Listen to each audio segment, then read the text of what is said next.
Sa ika-4 na araw, muling namahagi si First Lady Liza Araneta Marcos ng libreng tig sa 10 kilong bigas. Ito ay sa Santa Cruz, sa Maynila, kung saan higit 500 benepisyaryo ang natulungan. Si J.M. Thompson sa sentro ng balita. Mahalaga para kay Emerita Panso ang libreng bigas na kanyang matatanggap ngayong araw. Mailalaan pa niya sa pangangailangan ng kanyang asawa na may sakit sa puso ang perang matitipid niya. Malaking tulong yun. Kasi magkano ang 1 kilo ng bigas ngayon? Kasi malaki. Kasi tuwing mag-iisip ka na saan ka kukuha na naman pag naubos, ay bumibili ako ng gamot na asawa.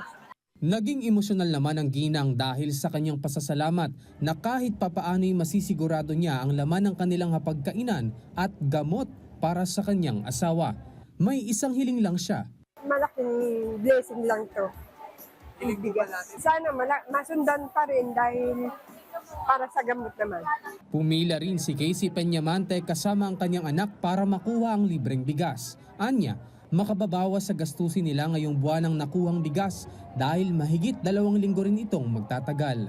Malaking tulong din po siya sa, lalo kung nasa middle class lang naman po na pamilya, tapos minimum wage lang naman sinasahod. 500 benepisyaryo naman ang nakakuha ng libreng bigas ngayong araw sa lungsod ng Maynila. Pinangunahan ni na First Lady Liza Araneta Marcos at Manila City Mayor Isko Moreno ang pamamahagi sa mga benepisyaryo. Lagi ako masaya kasi nadadala si President Bongbong Marcos sa Maynila. Kaliwat kanan.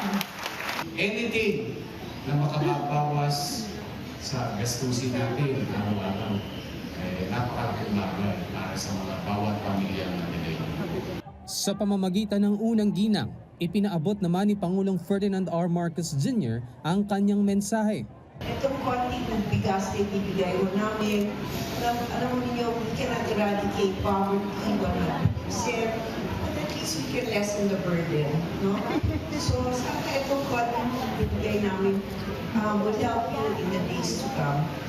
Inaasahan namang magtutuloy-tuloy ang programang Mula sa Puso para sa pamilya at palalawakin pa para sa ibang bahagi ng bansa.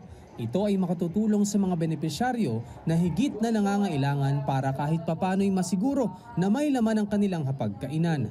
Bukod pa rito, nakatutulong din ang programa sa ating mga kababayang magsasaka dahil sa kanila binibili direkta ng pamahalaan ang mga bigas na ipinamamahagi. J.M. Thompson, para sa Bayan.